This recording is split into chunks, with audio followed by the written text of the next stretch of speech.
The world of business is a complex, messy environment where the smallest action could lead to a host of absurd and, in many cases, financially significant consequences. In today's video, we're going to be delving into the $100 million plus lawsuit sparked by a simple social media post, as well as some of the other biggest business-related news stories breaking over the last couple of weeks. So sit back, relax, and don't even think about going anywhere. We're about to begin. Firstly, we'll talk about how markets fall due to new COVID variant. I'm sure by now all of you have heard of the latest variant of COVID-19 to come into the public knowledge. First discovered in South Africa, the OMICRON variant's emergence has led to many countries such as the United Kingdom and the United States closing their borders with South Africa. The doctor who discovered the new variant, ANGELIQUE, COETZEE, has assured us that the patients diagnosed with the new strand have suffered only mild symptoms, though more time is needed to know exactly how significant the symptoms will be on those vulnerable to the virus. Despite COETZEE's best efforts to keep things calm, there have been a growing panic in response to Omicron, as it is heavily mutated more so than any other form of the coronavirus. This all came to a head when STEPHANE, BANCEL, the current CEO of Moderna, who developed one of the widely used COVID vaccines, told the Financial Times that it's highly likely that vaccines will struggle dealing with the new variant. He went on to note that it will take months for drug companies to adjust their vaccines, and until then, those currently vaccinated will see reduced resistance to the new variant. Predictably, this has a great impact on stock markets all across the world, with anxiety over a potential new surge in COVID cases spurred on by the emergence of a variant that current vaccines are not equipped to deal with. Markets in the UK, France, and Germany dropped by over 1.5% each, whilst the American Dow Jones Industrial Average dropped by 0.8%, and Tokyo's Nikkei Index fell by 1.6%. Along with this, the price of crude oil fell by 3%. After a few days, most markets did bounce back somewhat, but all of them remain lower than they were just a week ago. And as more news emerges about Omicron, we're likely to see further volatile changes in the stock market. Meanwhile, WESTPAC have been hit by fines. Australian banking giant WESTPAC had been fighting multiple lengthy lawsuits after coming under pressure from regulators. And finally, it has agreed to pay up $81 million. That's 113 million Australian in penalties, as well as doling out huge amounts of compensation to its customers. The 6 lawsuits levied against the company all focused on what was described as poor treatment of customers, with the Australian Securities and Investments Commission claiming that the bank had a poor compliance culture. The list of outright terrible things WESTPAC has done becomes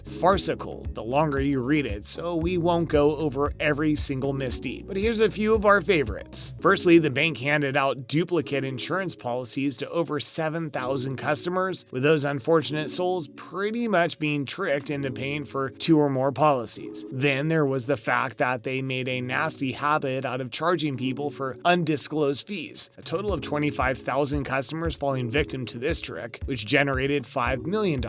Undoubtedly, my favorite from the lot, though, is the fact that WESTPAC had charged over $7 million in fees over the course of 10 years to, I'm not kidding, dead people. People who were dead, not alive, deceased. They did this with over 11,000 dead people, having charged all of them for financial services. Who knew the afterlife was so expensive? Hilariously enough, this isn't even the shadiest thing WESTPAC had ever done. As recently as September of last year, they were hit by a record fine of $930 million for exercising Australia's biggest ever breach of money laundering laws. Brian HARTZNER, the company's chief executive at the time, was obviously forced to step down as regulators tried to clean the financial sector up, though that clearly hasn't worked as intended. Maybe it'll be third time lucky. We've already looked at some huge stories from recent weeks, but this next story is the reason you've clicked on the video, so let's not waste any more time. This is how a couple of posts online can come back to haunt you in the most expensive way possible. JPMorgan are suing Tesla. You know, your digital footprint really is no laughing matter. A joke made in poor taste or an embarrassing photo posted online can genuinely have an impact on the rest of your life, whether it scares away a potential employer or simply haunts you for the remainder of your days. That being said, if one of your social media posts ever does come back to bite you, you can at least take solace in the fact that it hasn't, for example, caused a Goliath bank banking consortium like JPMorgan to sue you for $162 million.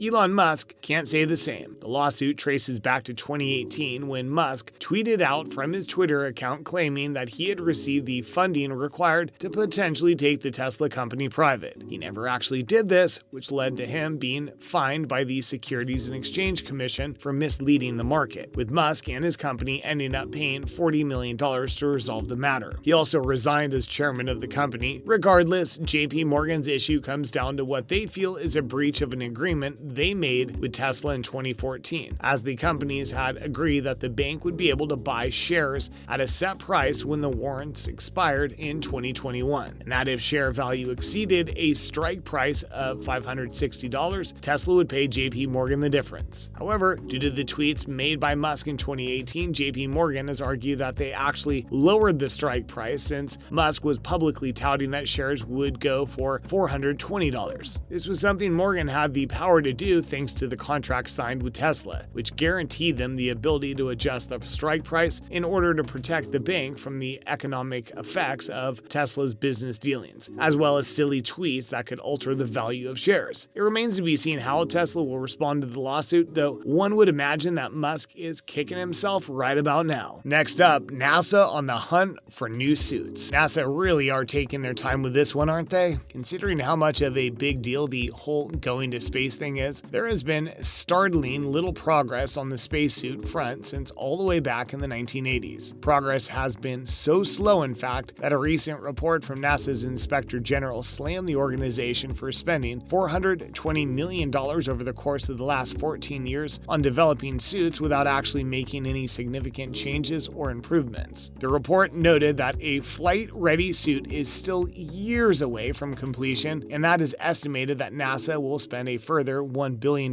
before they eventually get the whole thing done. And after seeing little success in this field on their own, they're now calling on the private sector to aid with the development of the spacesuit technology. In September, they published a request for proposal, a document outlining their vision for the future spacesuit, then calling on private companies to compete to be the one to actually make it, winning what will no doubt be a lucrative business relationship with the world's leading space exploration organization. The intention is for these suits to be used on spacewalks and the upcoming Artemis mission, which will take humanity to the moon for the first time since 1972. NASA's stipulations state that whichever partner they end up choosing will be completely responsible for providing a spacesuit with all the standard tools and equipment you'd imagine, along with various vehicle interfaces. They also want the new partner to take an active role in some of NASA's activities, such as supporting system operations during spacewalks. They also want these modern suits to be able to better fit the range of astronauts now within the organization, with the Artemis mission expected to land a woman on the moon for the first time. And finally, Black Friday leading to bad decisions? We'll end today's video on a rather amusing note. Obviously, the end of last week saw Black Friday, the day of the year when it becomes perfectly acceptable to right-hook someone for a 30% off television, and it seems like the day led to a lot of people making some questionable decisions. PayPal CEO Dan Schulman, talking to CNBC, revealed that the company's buy now, pay later service experienced a jaw-dropping surge on Black Friday, its use rocketing up by 400% with a total of 750,000 transactions on the one day. Apparently, this also isn't a trend exclusive to PayPal, with the company's sales force reporting that use of these short-term installment-based payment schemes jumped up by 29% across Cyber Week. Roughly 7% of all orders across the world were said to have used this method, suggesting that the Black Friday sales convinced many to make purchases without necessarily having the money ready to go. Of course, installment payments are a useful way of making purchases, but with the increase over Black Friday being so dramatic, one has to wonder if shoppers were acting a little impulsive. And that's everything. Is WESTPAC the worst bank to ever exist? What's the worst consequence you've ever dealt with because of a tweet? Let us know down in the comments, and until next time, we'll see you soon.